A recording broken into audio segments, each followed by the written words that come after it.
Now let's get into somebody who may not have a long career. You probably have all forgotten about him.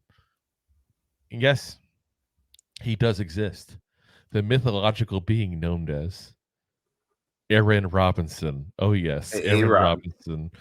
And I got to tell you, when I was doing the graphics for this, trying to find a picture of him in a game that I could use in that graphic was very difficult because there's not a lot of them out there because he doesn't play. Doesn't play. It's because he's always hurt.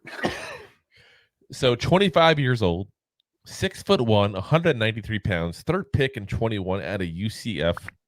Did not play at all in 23. In 22, he had 2 games, 2 starts, 6 tackles, 1 pass deflected. Now, he's another guy, and I think it's less likely.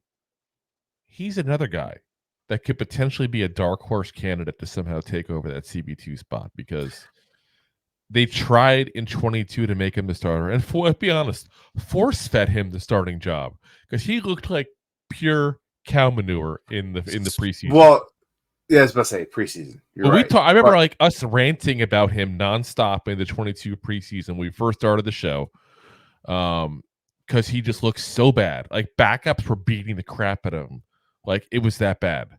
And then all of a sudden, the regular season started.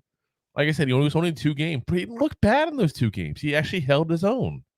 It wasn't stellar, but he didn't embarrass himself. And I think part of it was we had such low expectations because of how bad he looked in the preseason that him just going like this, we're like, woohoo. But it's like, this is a guy, again, that they wanted to put the reins on in 22. He didn't get a chance to hold those reins. But guess what, guys? 22 is the same coaching staff.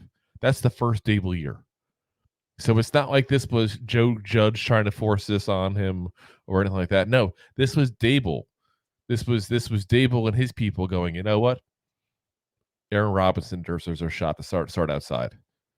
So if he's healthy and he's not affected by the injuries too much, he's a dark horse candidate to go ahead and potentially be the guy that takes over if Cordell Flott either can't hold the job down during the season or doesn't look good, later on, I also wouldn't be surprised if you see, Cordell Flott, you see Robson, and you see McLeod kind of switch in or out immediately of who's number 2 and probably who we're going to talk about next a little bit. Like, I wouldn't be surprised if you see the flex between these players.